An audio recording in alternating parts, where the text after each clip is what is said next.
আসসালামু আলাইকুম। আজকে সমুদ্রের বাইলা মাছ রান্না করছি টমেটো দিয়ে। তো সেটা আপনাদের সাথে শেয়ার করছি। তো মাছগুলোকে আমি কেটে ধুয়ে পরিষ্কার করে তারপরে লবণ হলুদ মেখে নিয়েছি। এরপর এইখানে 4-5টি পেঁয়াজ এবং 4-5 কোয়া রসুন আমি কেটে নিয়েছি। এখান থেকে 3 ভাগের 1 ভাগ পেঁয়াজ এবং রসুনগুলো আমি পাটায় বেটে নেব।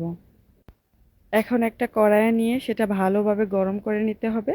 তারপর এখানে তেল দিয়ে তেলটাকেও ভালোভাবে গরম করে নিতে হবে। তো এখানে আমি সামান্য কিছু লবণ এবং হলুদ দিয়ে দিয়েছি যাতে কড়াইতে মাছ না লেগে যায়। তেলটাকে ভালোভাবে গরম করে তারপর আমি একে একে মাছগুলো দিয়ে দিচ্ছি। মাছগুলোকে আমি ছোট ছোট পিস করে নিয়েছি, কারণ সমুদ্রের বাইলা মাছ একটু লম্বা হয়ে থাকে। তো মাছগুলোকে আমি ভালোভাবে ভেজে নিয়েছি। এখন সবগুলো মাছ উঠিয়ে নিব এবং আরও কিছু মাছ যেগুলো আছে সেগুলো দিয়ে দিব। এভাবে সবগুলো মাছ আমি ভালোভাবে ভেজে উঠিয়ে নিচ্ছি। এখন তরকারিটা রান্না করার জন্য অল্প পরিমাণ আরেকটু তেল দিয়ে দিলাম। তারপর পেঁয়াজ কিছু দিয়ে সেগুলোকে লাল লাল করে ভেজে নেব। তো পেঁয়াজটাকে লাল লাল করে ভেজে নেওয়ার পর যে মশলাটা আমি পাটায় বেটে নিয়েছিলাম রসুন এবং পেঁয়াজ, সেটা দিয়ে দিচ্ছি এবং সেটাকেও পেঁয়াজের সাথে ভেজে নিচ্ছে। তো পেঁয়াজ এবং রসুন বাটাগুলো ভালোভাবে ভেজে নিচ্ছি তেলের সাথে এবং সেই সাথে গুঁড়ো মশলাগুলো দিয়ে দিচ্ছি। এখানে আমি 1 চা চামচ হলুদের গুঁড়ো, 1 চা চামচ মরিচের গুঁড়ো এবং হাফ চা চামচ ধনিয়ার গুঁড়ো দিয়ে সাথে সাথে একটু পানি দিয়ে দিয়েছি যাতে মশলাটা না পড়ে যায়। মশলাটাকে ভালোভাবে নেড়েচেড়ে মিশিয়ে নিয়ে এখন এই পর্যায়ে লবণ দিয়ে দিলাম। মশলাটাকে ভালোভাবে নেড়েচেড়ে কষিয়ে নিচ্ছি, ভুনা ভুনা করে নিচ্ছি। তো এই পর্যায়ে আমি জিরা গুঁড়াটা দিলাম। এখানে আমি টালা জিরা গুঁড়াটা দিয়েছি সুন্দর একটা ঘ্রাণের জন্য। এখন মশলাটা ভালোভাবে কষিয়ে নেওয়ার পর টমেটোগুলো দিয়ে দিচ্ছি।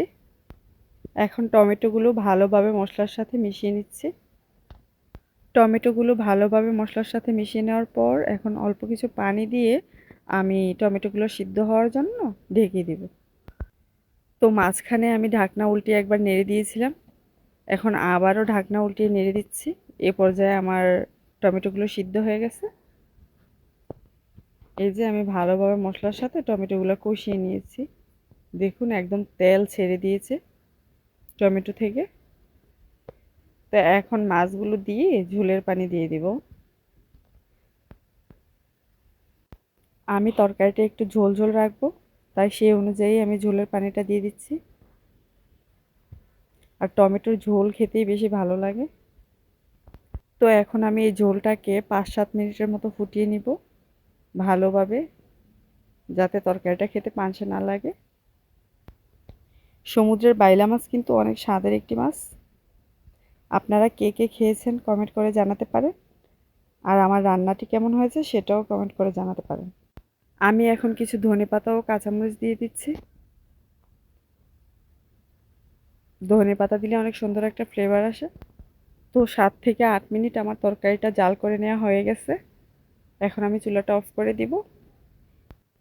তো চুলা থেকে নামানোর পর এই যে আমার তরকারির কালারটা কিন্তু অনেক সুন্দর হয়েছে। তো আজ এই পর্যন্তই। ভিডিওটি ভালো লেগে থাকলে লাইক কমেন্ট এবং শেয়ার করে দিন।